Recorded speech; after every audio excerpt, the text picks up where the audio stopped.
aujourd'hui, c'est une diversification de plus en plus forte sur les types d'événements qu'on accueille en centre de congrès. Donc parfois on observe une diminution un petit peu de la part du pur congrès dans les centres de congrès au profit d'autres manifestations qui vont monter. Donc diversification du portefeuille et puis une volonté aussi des lieux de faire en sorte que leur occupation s'accroisse, donc développement de manifestations complémentaires sur des périodes où habituellement on n'a pas de congrès.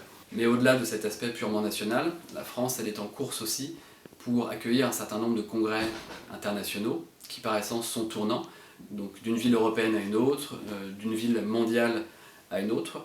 Et donc là on est en concurrence directe avec d'autres villes de congrès. On tourne grosso modo autour de 200 millions d'euros d'investissement annuel, donc on s'aperçoit que pour les simples centres de congrès, c'est quand même un montant qui est assez important, en tout cas qui est non négligeable, financé en grande partie par des collectivités locales. Donc c'est bien la preuve de l'utilité que voient ces collectivités locales dans le développement des outils que sont les centres de congrès. Donc on a plus de la moitié des congrès sur Paris qui sont des congrès médicaux aujourd'hui. Premier aspect. Deuxième aspect, on a des congrès qui sont de taille plus importante aussi que dans les villes, que dans les grandes métropoles régionales. Donc en moyenne, on a quelques centaines de participants en plus. Et ce qu'on observe aussi, c'est que la dépense moyenne du congressiste à Paris est nettement plus importante que celle du congressiste en province.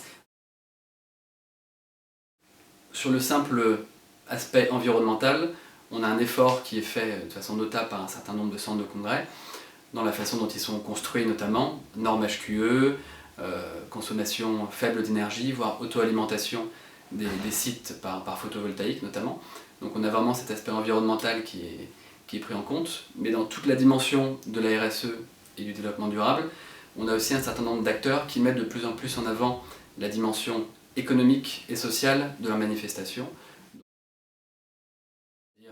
Quel congrès aujourd'hui n'a pas un mur de tweets par exemple, ou des questions en direct?